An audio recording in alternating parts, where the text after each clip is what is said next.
বিশ্বজুড়ে মহা বিশৃঙ্খলা, ইতিহাসের দীর্ঘতম শাটডাউনে 750টিরও বেশি ফ্লাইট বাতিল হয়েছে।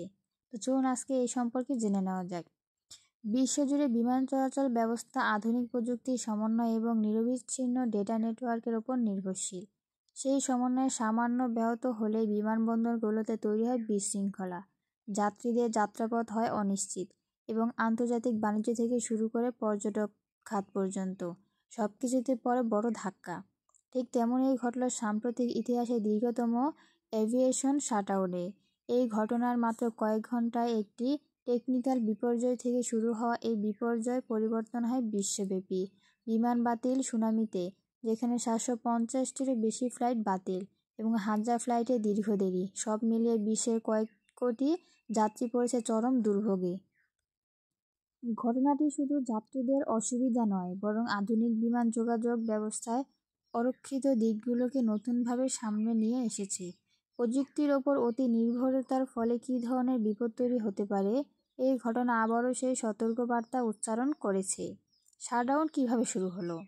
প্রাথমিক সূত্রগুলোতে জানা যায়, বিমান চলাচলের গ্লোবাল নেভিগেশন এবং ফ্লাইট ডেটা সিস্টেমে হঠাৎ করে অস্বাভাবিক ত্রুটি দেখা দেয়। এই ত্রুটি প্রথমে নজর আসে কয়েকটি বড় আন্তর্জাতিক বিমানবন্দরে। সেখানে বিমান অবতরণ এবং উন্নয়নের জন্য ব্যবহৃত লাইভ রুট ম্যাপ এবং এয়ার ট্রাফিক কন্ট্রোল সিগন্যাল সঠিকভাবে আপডেট হচ্ছিল না। সতর্ক সংকেত পাওয়ার পরপরই বেশ কয়েকটি দেশের বিমান চলাচল কর্তৃপক্ষ নিরাপত্তার স্বার্থে তাৎক্ষণিকভাবে ফ্লাইট অপারেশন বন্ধ করে দেয়, কারণ ডেটা সিস্টেমে নতুন তথ্য থাকলে মাঝ আকাশে বিমান সংঘর্ষে বা রানওয়েতে ভুল অবতরণের মতো ভয়াবহ ঘটনা ঘটতে পারে। এই বিপর্যয় একক কোনো সফটওয়্যার সমস্যা নয়, বরং বিভিন্ন অঞ্চলের নেটওয়ার্ক ম্যানেজমেন্টের সিস্টেমে ডেটা ব্যর্থতায় ঘটেছে, যার কারণে সিস্টেম একে অপরের তথ্য যাচাই করতে ব্যর্থ হয়। অর্থাৎ এটি ছিল শৃঙ্খলাভাবে ছড়িয়ে পড়া ডোমিনো ইফেক্ট ধরনের প্রযুক্তির বিপর্যয়। 750টিরও বিমান বাতিল হওয়া কোন কোন ত্রুটি ক্ষতিগ্রস্ত হয়েছে? বিশ্বের বেশ কিছু ব্যস্ত গুরুত্বপূর্ণ বিমানপথে এই প্রভাব পড়েছে। সবচেয়ে বেশি পড়েছে ইউরোপ, উত্তর আমেরিকা, মধ্যপ্রাচ্য, এশিয়া। সবচেয়ে বেশি ক্ষতিগ্রস্ত হয়েছে লন্ডন থেকে দুবাই আন্তর্জাতিক বিমানবন্দর, দিল্লির ইন্দিরা গান্ধী আন্তর্জাতিক বিমানবন্দর, সিঙ্গাপুর চাঙ্কি বিমানবন্দর। বিশেষজ্ঞদের মতে এই বিমানবন্দরগুলোতে বিশেষ মূল্যে কানেক্টিং হাব আবহাওয়া একটি সমস্যা। অন্য 20টি শিডিউল ব্যাহত হয়েছে। যাত্রীদের দুর্ভোগের অন্ত নেই। এই শাটডাউনে যাত্রীদের সবচেয়ে বেশি ভোগান্তিতে পড়েন। অনেকেই নিজেদের বিমানবন্দরে আটকে থাকতে বাধ্য হয় 8 ঘন্টা থেকে 18 ঘন্টা পর্যন্ত। এক যাত্রীর অভিজ্ঞতা। ঢাকা থেকে দুবাই হয়ে ইটালি যাওয়ার চেষ্টা করেছিল ব্যবসায়ী সাইফুল ইসলাম। তিনি বলেন, দুবাইয়ে পৌঁছানোর পর আমাদের জানানো হয় ট্রানজিট ফ্লাইট বাতিল।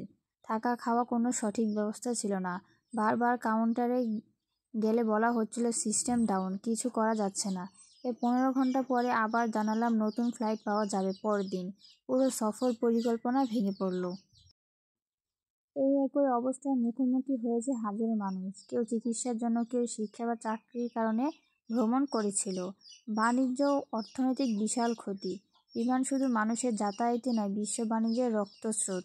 ওই দিন হাজার হাজার টন কার্গো, ওষুধ, প্রযুক্তি সরঞ্জাম, খাদ্যপণ্য বিমানযোগে বিভিন্ন দেশে পরিবাহিত হয়। এই শাটআউটের ফলে পরিবেশের পণ্য নষ্ট হয়েছে, মেডিকেল সাপ্লাই বিলম্বিত হয়েছে, বিজনেস ট্রাভেল বাতিল হয়, কোম্পানি আর্থিক ক্ষতি হয়েছে। বিমান সংখ্যাগুলো কোটি কোটি ডলার ক্ষতির সম্মুখে পড়েছে।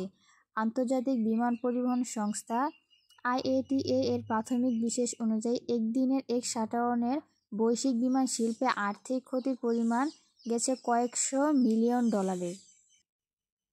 এই ঘটনার মাধ্যমে 3টি বড় বাস্তবতা স্পষ্ট হয়ে উঠেছে। প্রযুক্তির ওপর সম্পূর্ণ নির্ভরশীলতা ঝুঁকিপূর্ণ।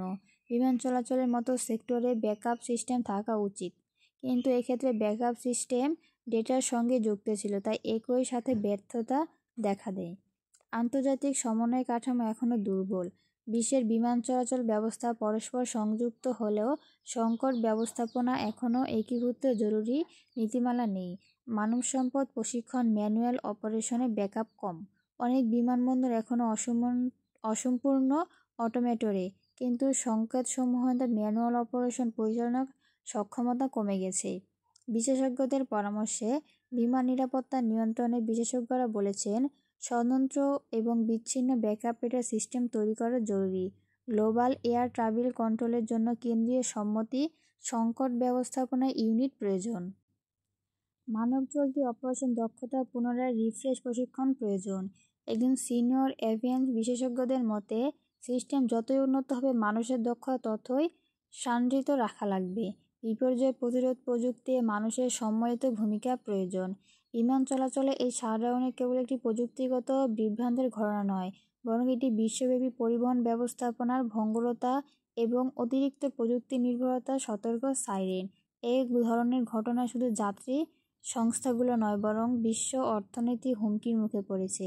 তাই ভবিষ্যৎ এমন বিপর্যয় ঠেকাতে প্রয়োজন আগামী প্রস্তুতি, হস্তযুক্ত ব্যাকআপ ব্যবস্থা, আন্তর্জাতিক সংকট ব্যবস্থাপনার ঐক্যবদ্ধ নীতি, মানুষ প্রযুক্তির সমন্বয় নিয়ন্ত্রণ ব্যবস্থাপনা। বিশ্ব যখন আরও আন্তঃসংযুক্ত হচ্ছে, তখন এই শিক্ষা আরও বেশি গুরুত্ব পাচ্ছে। সো ভিউয়ার্স, আপনাদের কাছে ভিডিওটি কেমন লাগতো অবশ্যই কমেন্ট করে জানাবেন। এরকম আর নতুন নতুন প্রতিদিনের আপডেট পেতে হলে চ্যানেলটি অবশ্যই সাবস্ক্রাইব করে রাখবেন।